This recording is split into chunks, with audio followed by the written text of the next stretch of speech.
오늘 들려드릴 이야기는 한 남자가 직접 들려주는 그의 삶에 관한 것입니다. 전 제가 누군지 몰랐습니다. 어디서 왔는지도, 왜 이렇게 살아야 하는지도, 그저 버려진 존재라고만 생각했죠. 하지만 진실은 제가 상상했던 것보다 훨씬 더 깊은 곳에 있었습니다. 부모님은 계셨습니다. 같은 집에 살았죠.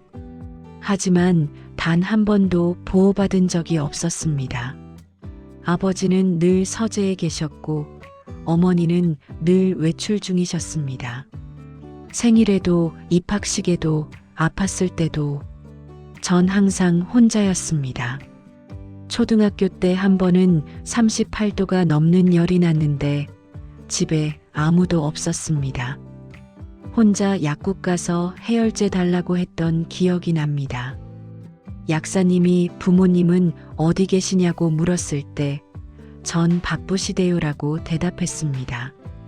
그게 익숙했으니까요. 누군가에게 기대는 법, 도움을 청하는 법.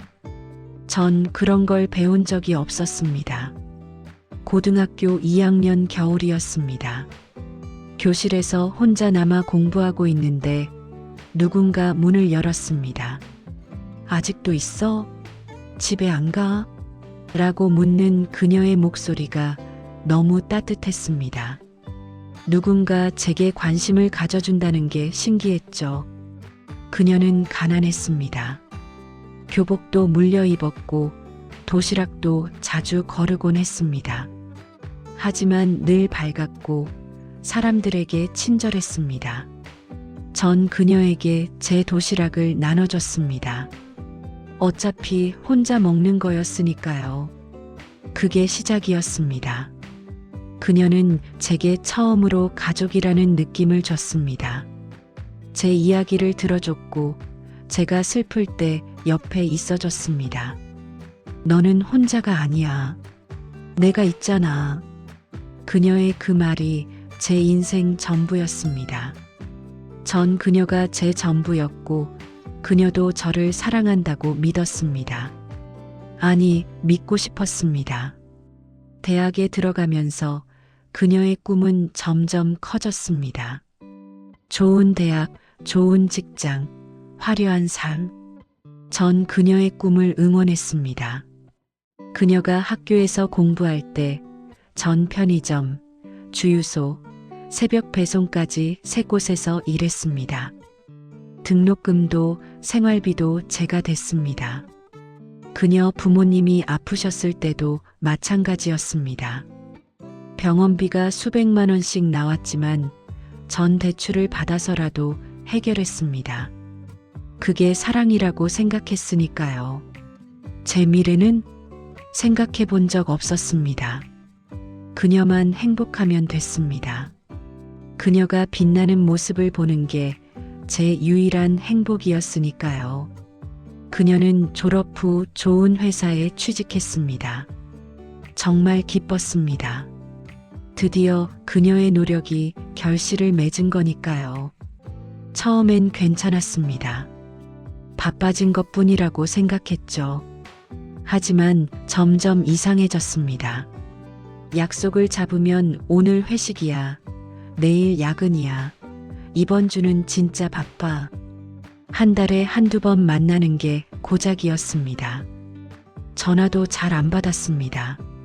문자는 몇 시간 뒤에야 답장이 왔고 그것도 응, 그래, 나중에 같은 짧은 답변뿐이었습니다.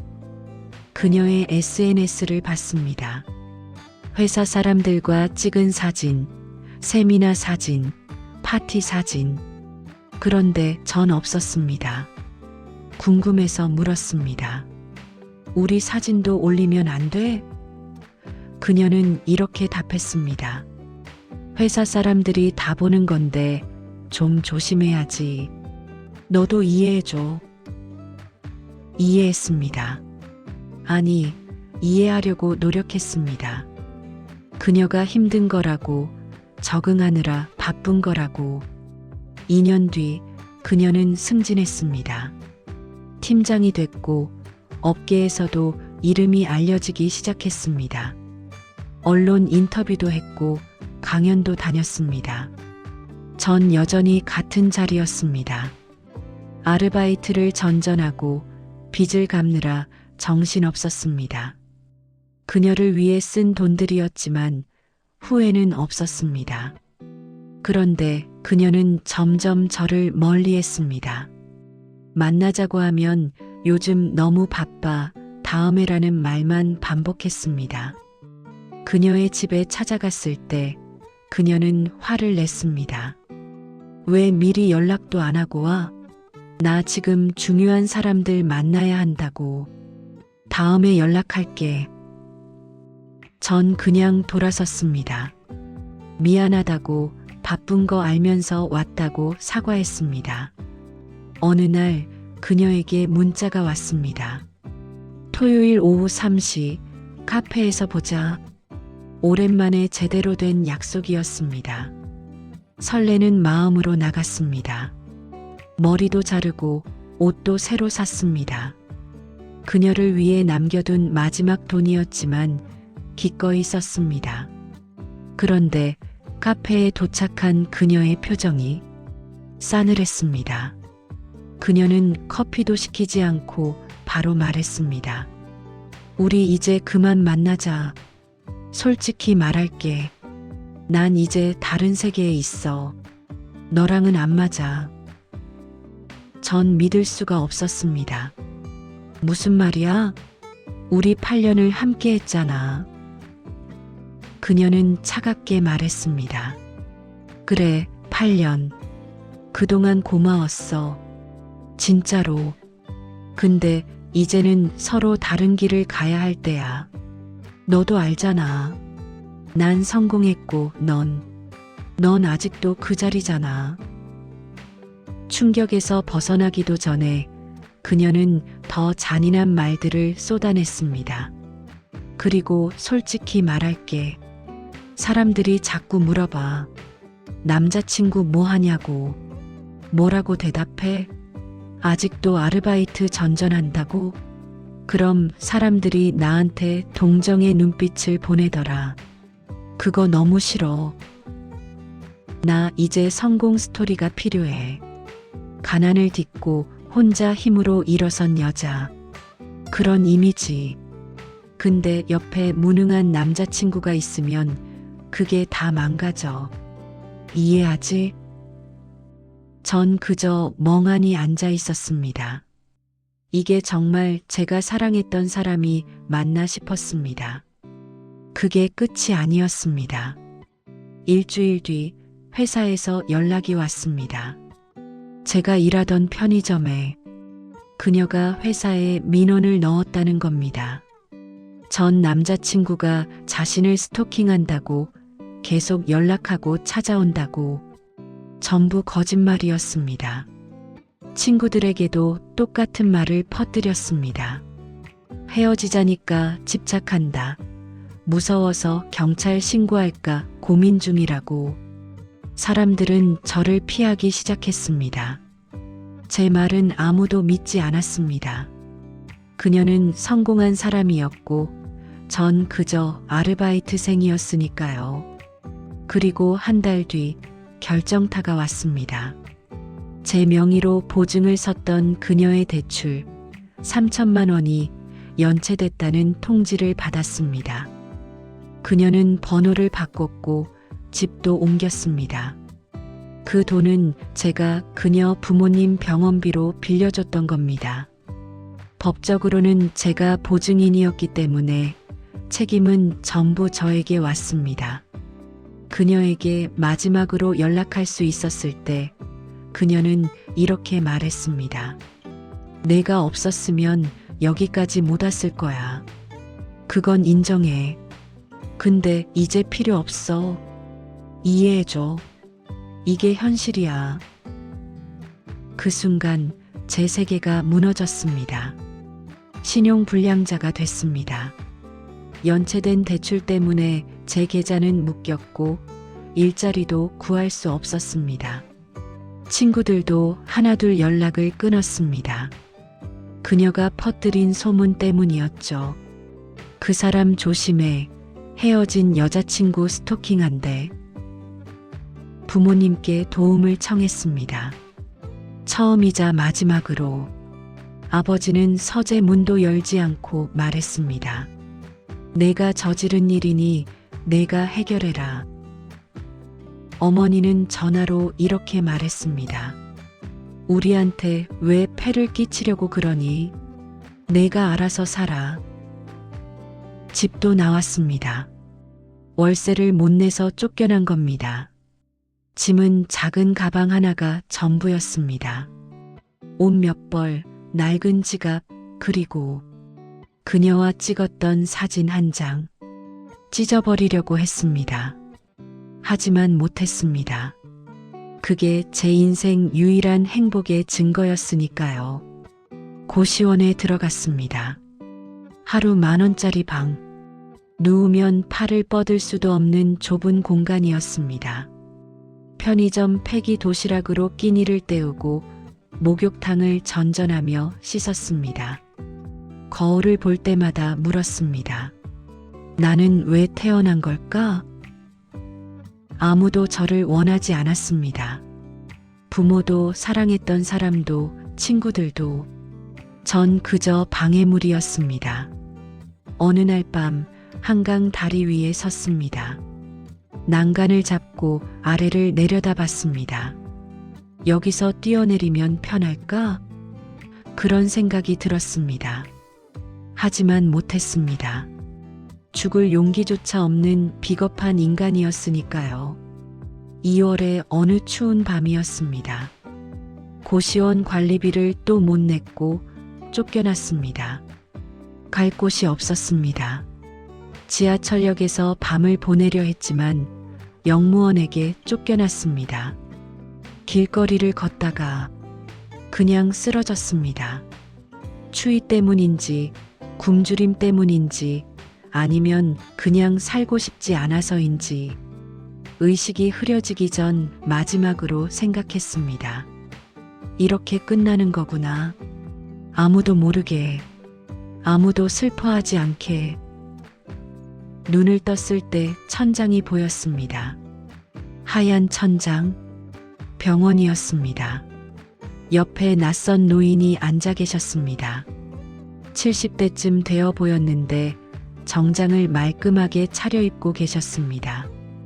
그분이 저를 보더니 눈물을 흘리셨습니다. 깨어났구나. 정말 다행이다.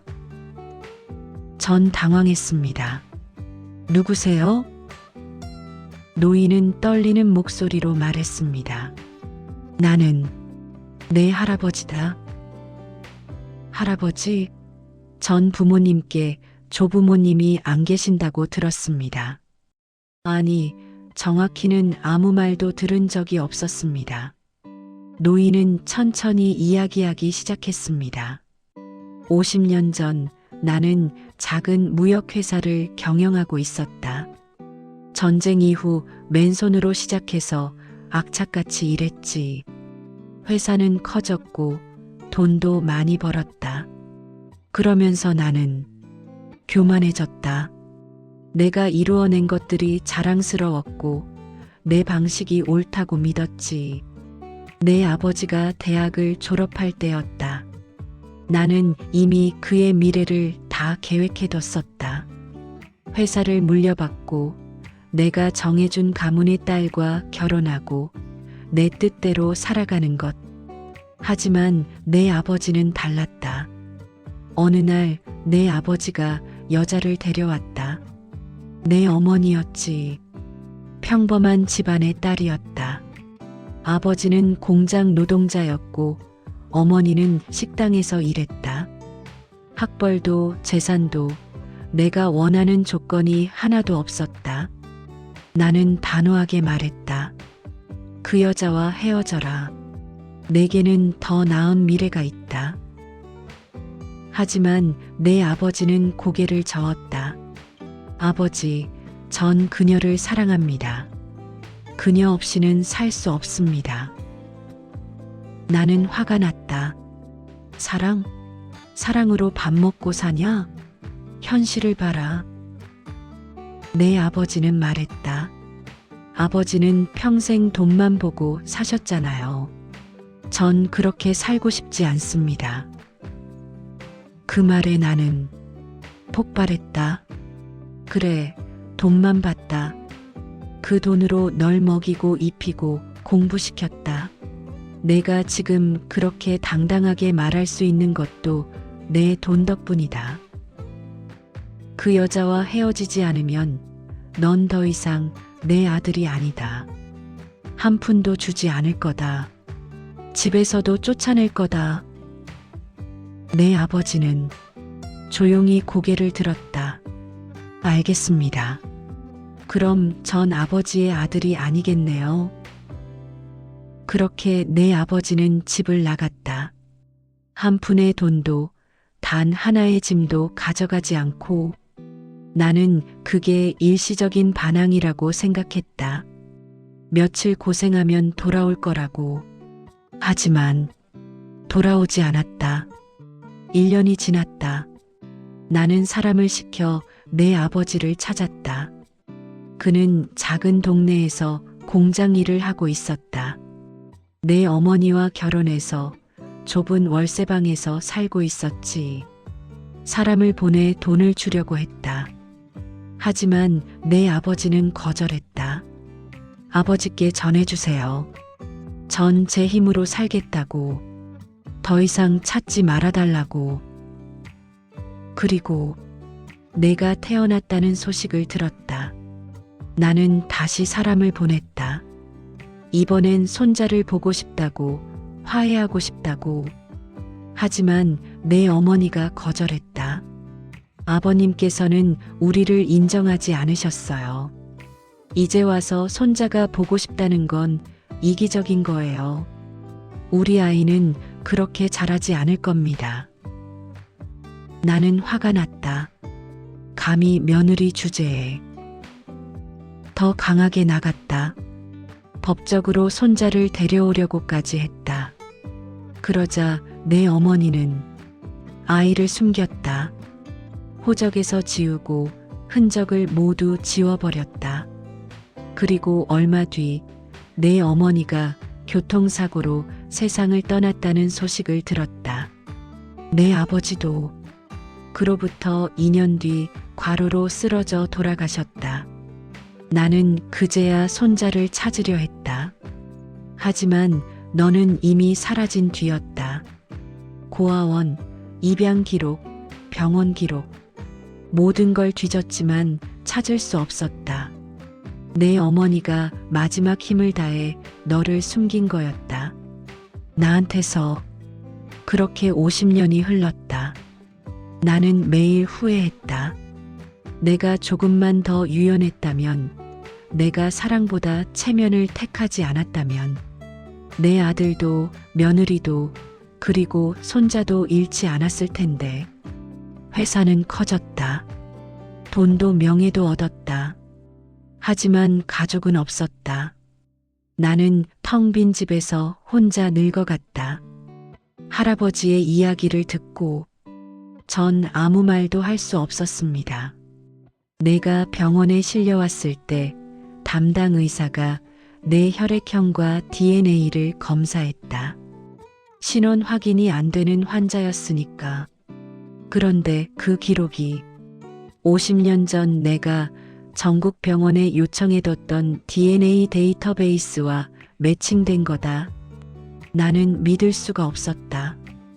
혹시나 하는 마음으로 병원에 달려왔고 너를 봤을 때 알 수 있었다. 내 아버지와 똑같은 눈, 똑같은 코, 내가 평생 찾아 헤맨 손자가 여기 있었다. 전 믿을 수가 없었습니다. 할아버지라고 하셨죠? 그럼 제 부모님은요? 그분들은 누구였나요? 내가 알던 부모는 내 친부모가 아니었다. 호적상으로만 부모였지. 내 어머니가 세상을 떠나기 전 내 안전을 위해 믿을 수 있는 지인에게 부탁한 거였다. 너를 숨겨달라고. 그 사람들은 법적으로는 내 부모가 됐지만 실제로는 그저 의무만 다한 거였다.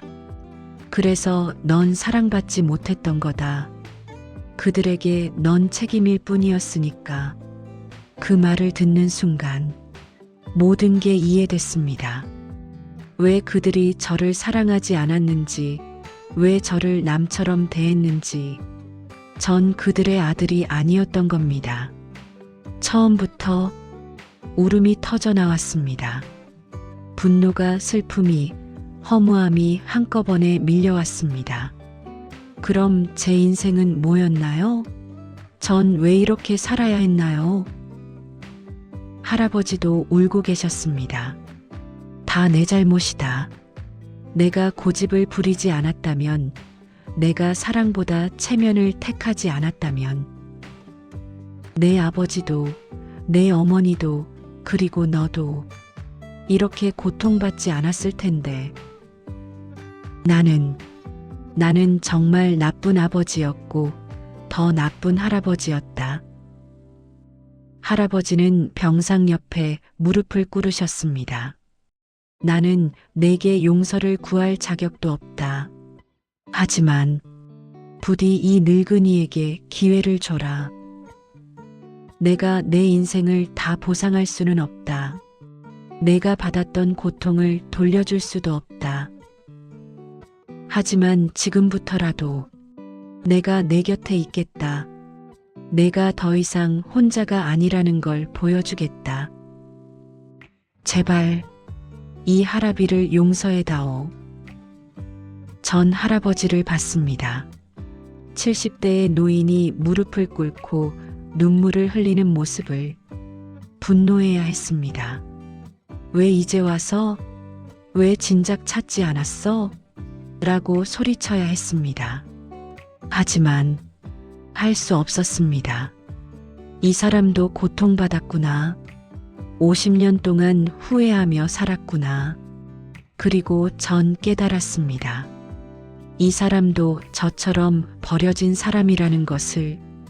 아들을 잃고 손자를 잃고 혼자 살아온 사람. 할아버지, 일어나세요. 할아버지를 부축해 일으켰습니다. 전 할아버지를 원망하고 싶지 않습니다. 이미 충분히 벌을 받으셨잖아요. 그리고 사실 전 할아버지가 필요합니다. 처음으로 저를 찾아준 사람이니까요. 할아버지는 제 손을 꽉 잡으셨습니다. 고맙다. 정말 고맙다. 이제부터 내가 지켜주마. 누구도 너를 함부로 대하지 못하게 하겠다. 내가 받았어야 할 모든 사랑을 늦었지만 지금부터라도 주겠다. 그날 밤 전 평생 처음으로 가족이 있다는 걸 느꼈습니다. 할아버지는 모든 걸 해주셨습니다. 제 신용불량을 해결해 주시고 제 명의의 빚을 모두 갚아주셨습니다.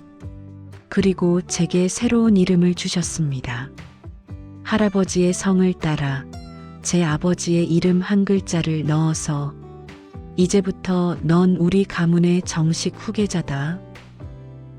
하지만 가장 큰 선물은 따로 있었습니다. 넌 사랑받을 자격이 있는 사람이다.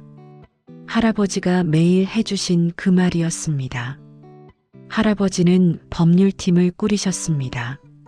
내가 당한 일들을 조사하겠다. 그리고 법적으로 처리하겠다. 전 처음엔 망설였습니다.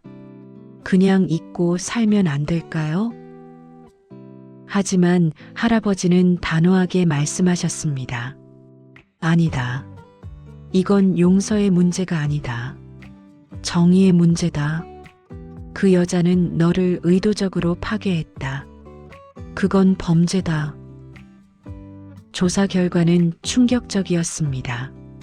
그녀는 제가 준 돈으로 주식 투자를 했고 그 돈으로 큰 수익을 냈다는 게 드러났습니다. 하지만 그 사실을 숨겼죠. 제 명예를 훼손한 것도 증거가 나왔습니다. SNS 메시지, 회사 동료들과의 대화 기록, 그리고 결정적으로 그녀가 계약하려던 새 프로젝트의 파트너사가 할아버지 그룹의 계열사였습니다. 어느 날 회사 비서가 말했습니다. 대표님, 밖에 여성분이 찾아오셨는데요. 약속은 없으신 것 같은데 꼭 만나야 한다고. 이름을 듣는 순간 알았습니다. 들어오라고 하세요. 문이 열렸을 때 그녀는 저를 봤습니다. 깔끔한 맞춤 정장을 입고 자신감 있게 서 있는 저를. 그녀의 얼굴이 새하얗게 질렸습니다. 너, 어떻게 여기가? 앉으시죠. 무슨 일로 오셨나요? 제 목소리는 차가웠습니다. 더 이상 그녀 앞에서 작아질 필요가 없었으니까요. 계약이 왜 취소된 거야? 대체 무슨 일이야? 아, 그 계약 말씀이신가요? 저희 법무팀에서 검토하다가 몇 가지 문제를 발견했습니다. 계약 상대방의 과거 이력 중에 명예훼손, 사기, 그리고 의도적인 채무 불이행 건이 있더군요. 그제야 그녀는 깨달았습니다. 설마, 너 때문에? 제 때문은 아닙니다. 당신 때문이죠. 당신이 했던 일들의 결과입니다. 당신은 저를 이용했습니다. 사랑한다고 말하면서 제 모든 걸 빼앗아갔죠. 그리고 마지막에는 저를 파괴하려고 했습니다. 당신의 성공을 위해서. 하지만 당신이 몰랐던 게 있습니다. 세상은 생각보다 좁고 진실은 언젠가 드러난다는 것을요. 나는 살아남아야 했어. 가난이 얼마나 무서운지 너는 몰라. 아니, 압니다. 저도 가난했으니까요. 아니, 당신보다 더 가난했죠. 하지만 전 누군가를 밟고 올라서지 않았습니다. 그게 차이입니다. 할아버지의 법률팀은 그녀를 고소했습니다. 명예훼손, 사기, 채무 불이행. 증거는 충분했습니다.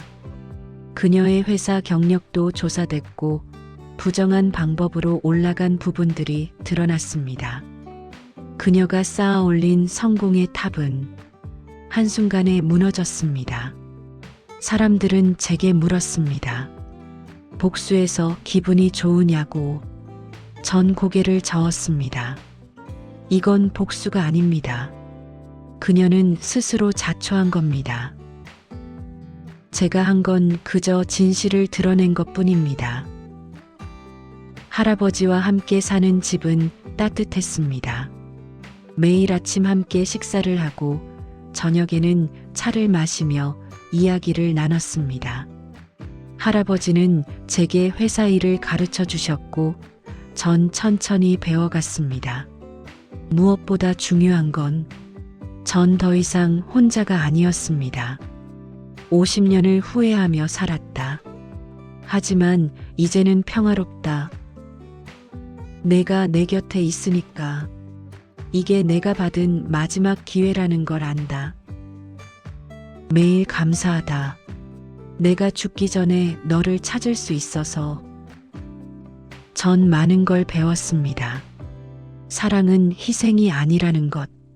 진짜 사랑은 서로를 키우는 거라는 것.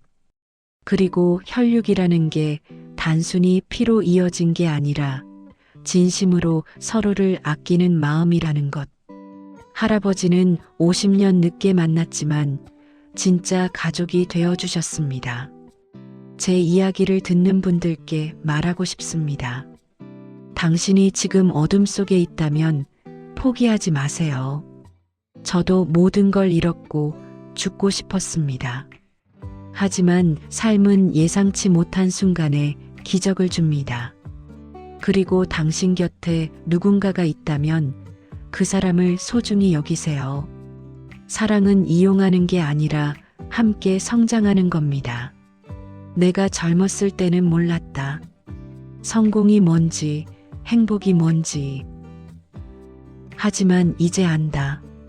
진짜 성공은 사랑하는 사람과 함께하는 거라는 것을. 전 이제 행복합니다. 과거의 아픔은 여전히 있지만 그게 저를 정의하지 않습니다. 할아버지와 함께 만들어가는 오늘이 제 인생입니다. 그리고 이제 저는 압니다. 전 사랑받을 자격이 있는 사람이라는 것을. 진정한 가족은 피가 아니라 사랑으로 만들어집니다. 그리고 진정한 성공은 누군가를 밟고 올라서는 게 아니라 함께 일어서는 겁니다. 오늘의 사연이 여러분의 마음에 작은 위로가 되었길 바랍니다. 다음 시간에도 더 깊은 이야기로 찾아뵙겠습니다.